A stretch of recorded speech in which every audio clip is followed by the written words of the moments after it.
Yemen की सुनहरी रेत में जहां आज सिर्फ खामोश टीले नजर आते हैं, कभी दुनिया की सबसे ताकतवर कौम आबाद थी।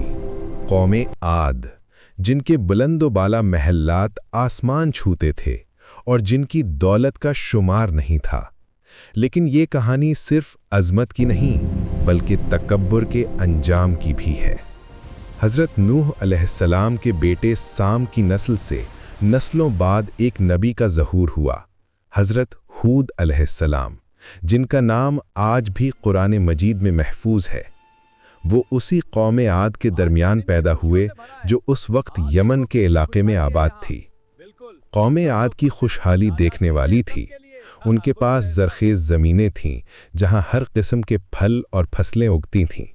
उनके बागात में अंगूर के गुच्छे लटकते थे, खजूर के दरख्त लहलहाते थे, दरिया उनकी ज़मीनों से बहते थे और हर तरफ सब्ज़ा-ज़ार नज़र आता था।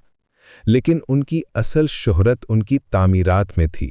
वो ऐसे फ़नकार थे कि पहाड़ों को तराश कर अज़ीम शान महल्लात बनाते थे। उनके सुतून इतने बुलंद थे कि गर्दन उठाकर देखना पड़ता था। कुरान में अल्लाह ताला फरमाता है कि ऐसे सुतून किसी शहर में नहीं बनाए गए थे। उनकी इमारतें इतनी मजबूत थीं कि सदियों तक कायम रह सकती थीं। कौम आद के लोग जिस्मानी तौर पर भी बहुत ताकतवर थे। उनका कद लंबा, जिस्म मजबूत और ताकत गैर मामूली थी। वो अपनी कुव्वत पर फ़ख्र करते थे और कहते थे कि हमसे ज़्यादा ताकतवर कौन है। उनकी तिजारत दूर दूर तक फैली हुई थी और वो दुनिया की अमीर तरीन कौमों में से थे। लेकिन जैसे जैसे उनकी दौलत और ताकत बढ़ती गई, वैसे वैसे उनके दिल अल्लाह से दूर होते गए। उन्होंने बुत बनाए और उनकी पूजा शुरू कर दी। वो कहते थे कि ये बुत हमारी बारिश लाते हैं, ये हमारी फसलों को बढ़ाते हैं। अल्लाह को भूलकर वो पत्थर के टुकड़ों के आगे सजदा करने लगे। उनके अंदर तकब्बुर और गुरूर ने जड़ पकड़ ली। वो कमज़ोरों पर जुल्म करते, गरीबों को सताते और अपनी ताकत का गलत इस्तेमाल करते। अदालत का नामो निशान नहीं रहा था और हर तरफ फसाद फैल गया था। इसी माहौल में हज़रत हूद अलैहिस्सलाम ने अपनी कौम को अल्लाह की तरफ बुलाना शुरू किया। वो कहते थे, ऐ मेरी कौम, सिर्फ अल्लाह की इबादत करो, इसके सिवा तुम्हारा कोई माबूद नहीं, तुम सिर्फ झूठ गढ़ने वाले हो। वो उन्हें याद दिलाते कि ये तमाम नेमतें अल्लाह की तरफ से हैं, ना कि इन बुतों की तरफ से। हज़रत हूद अलैहिस्सलाम अपनी कौम से कहते, देखो अल्लाह ने तुम्हें कितना कुछ दिया है। तुम्हारे जिस्म मजबूत हैं, तुम्हारी ज़मीनें ज़रख़ेज़ हैं, तुम्हारे पास दौलत है, लेकिन ये सब कुछ अल्लाह का फ़ज़ल है। इसका शुक्र अदा करो और सिर्फ़ उसी की इबादत करो। लेकिन कौम आद ने उनकी बात नहीं सुनी। वो हंसते और कहते, हूद, तुम हमें क्या सिखा रहे हो? हम तो अपने बाप दादा के दीन पर चल रहे हैं। हमारे बुत हमें बरकत देते हैं। अगर तुम्हारा अल्लाह इतना ताकतवर है तो हम पर कोई अजाब क्यों नहीं भेजता? हज़रत हूद अलैहिस्सलाम सब्र से अपनी दावत जारी रखते रहे। वो इन्हें डराते कि अल्लाह का अजाब आने वाला है, लेकिन वो मजाक उड़ाते रहे। वो कहते, हूद, तुम तो हमारी ही कौम से हो, हमसे क्या बर्तरी रखते हो? हमें लगता है कि हमारे किसी बुत ने तुम्हें बीमार कर दिया है, इसीलिए तुम ये बातें कर रहे हो। साल गुजर गए, लेकिन कौम आद अपनी ज़िद पर कायम रही। वो ना सिर्फ हज़रत हूद अलैहिस्सलाम की बात नहीं मानते थे, बल्कि इनका मजाक भी उड़ाते थे। वो कहते, अगर वाकई कोई अजाब आना है तो जल्दी ले आओ, हम इंतज़ार कर रहे हैं। फिर अल्लाह की तरफ से पहली तंबही आई। बारिश रुक गई। जो ज़मीनें कभी सरसब्ज थीं वो खुश्क होने लगीं, दरिया सूखने लगे और फसलें मुरझाने लगीं। ये खुश्क साली महीनों तक जारी रही। शुरू में कौम आद ने ऐसे मामूली बात समझा। वो कहते, ये तो मौसमी तब्दीली है, जल्द ही बारिश हो जाएगी। लेकिन जब महीने गुजर गए और बारिश नहीं आई तो वो परेशान होने लगे। इनके जानवर प्यास से मरने लगे, फसलें बर्बाद हो गईं और कहत के आसार नजर आने लगे। हज़रत हूद अलैहिस्सलाम ने फिर से इन्हें तंबीह की, ये अल्लाह की तरफ से तुम्हारे लिए आखिरी मौका है। तौबा कर लो, अल्लाह की तरफ लौट आओ, तो वो तुम पर रहम करेगा और बारिश भेज देगा। लेकिन कौम आद का तकब्बुर अब भी नहीं टूटा था। वो कहते हम अपने बुतों से दुआ करेंगे, वो हमें बारिश दे देंगे। वो अपने बुतों के आगे कुर्बानियां चढ़ाते, दुआएं मांगते, लेकिन कुछ नहीं हुआ। फिर एक दिन उफक पर बादल नजर आए। कौम आद खुश हो गई। वो कहने लगे, देखो हमारे बुतों ने हमारी सुन ली है, बारिश आने वाली है। वो अपने घरों से बाहर निकले, खुशी मनाते हुए। लेकिन ये कोई आम बादल नहीं था, ये अल्लाह का अजाब था। जैसे जैसे बादल करीब आता गया, हवा की रफ्तार बढ़ती गई। ये कोई ठंडी ताजगी भरी हवा नहीं थी, बल्कि गर्म जलाने वाली हवा थी।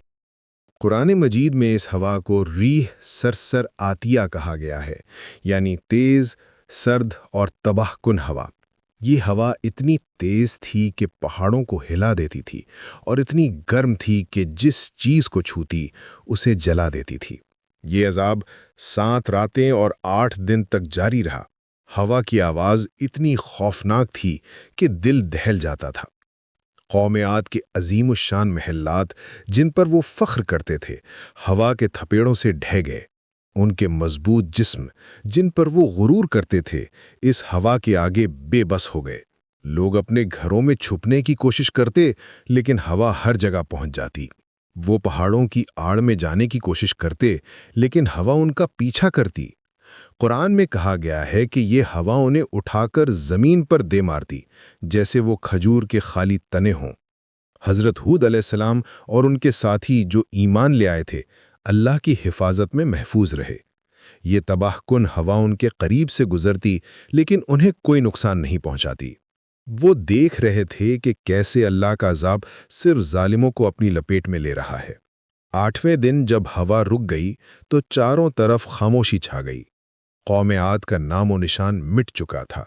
उनके अजीम शहर, उनके महल्लात, उनकी दौलत, सब कुछ तबाह हो चुका था। सिर्फ खंडरात बाकी रह गए थे, जो आने वाली नस्लों के लिए इबरत का निशान बन गए। हज़रत हूद अलैहिस्सलाम और उनके साथी इस तबाही के बाद वहाँ से निकल गए। वो मुख्तलिफ इलाकों में फैल गए, अल्लाह की हम्दो सना करते हुए। हज़रत हूद अलैहिस्सलाम आखिरकार मक्का मुकर्रमा पहुँचे, जहाँ उन्होंने अपनी बाकी ज़िंदगी गुजारी। मक्का में हज़रत हूद अलैहिस्सलाम ने लोगों को अल्लाह की तरफ बुलाना जारी रखा। वो कौम आद की कहानी सुनाते और लोगों को तकब्बुर और शिर्क से बचने की तलकीन करते। उनकी तालीमात ने बहुत से लोगों के दिलों को मुतासिर किया।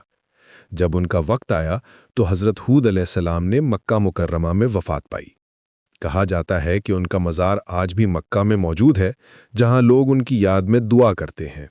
ये कहानी कुरान मजीद में कई जगहों पर बयान की गई है। सूरह हूद में तफसील से और सूरह आराफ, सूरह शौरा और दीगर सूरतों में भी इसका जिक्र मिलता है। अल्लाह ताला ने इस कहानी को हमारे लिए इबरत के तौर पर महफूज रखा है। आज जब हम यमन के इलाके में जाते हैं तो वहाँ कदीम खंडरात नज़र आते हैं। कुछ लोग कहते हैं कि ये कौम आद के आसार हैं। ये खंडरात हमें याद दिलाते हैं कि कितनी भी ताकत और दौलत हो, अगर इंसान अल्लाह से मुंह मोड़ ले तो उसका अंजाम तबाही है। हज़रत हूद अलैहिस्सलाम की कहानी हमें सिखाती है कि असल ताकत अल्लाह के पास है। इंसान की तमाम सलाहियतें, उसकी दौलत, उसकी कुव्वत, सब कुछ अल्लाह का अता करदा है। जब इंसान इस बात को भूल जाता है और तकब्बुर में मुब्तला हो जाता है तो वो अपनी तबाही को दावत देता है। ये कहानी हमें ये भी सिखाती है कि नबियों का काम आसान नहीं था। हज़रत हूद अलैहिस्सलाम ने सालों तक अपनी कौम को समझाने की कोशिश की, लेकिन वो नहीं माने। फिर भी उन्होंने हिम्मत नहीं हारी और अपना फरीज़ा अदा करते रहे। आज के दौर में भी ये कहानी हमारे लिए बहुत अहम है। जब हम देखते हैं कि लोग दौलत और ताकत के नशे में अल्लाह को भूल जाते हैं तो हमें कौम आद का अंजाम याद आना चाहिए। जब हम जुल्म और फसाद देखते हैं तो हमें याद रखना चाहिए कि अल्लाह की पकड़ बहुत सख्त है। हज़रत हूद अलैहिस्सलाम की ये कहानी हमें ये पैगाम देती है कि हकीकी कामयाबी दौलत और ताकत में नहीं बल्कि अल्लाह की इताअत में है। जो लोग अल्लाह को याद रखते हैं वो दुनिया और आखिरत दोनों में कामयाब होते हैं, और जो लोग तकब्बुर और नाफरमानी का रास्ता इख्तियार करते हैं उनका अंजाम कौम आद जैसा होता है।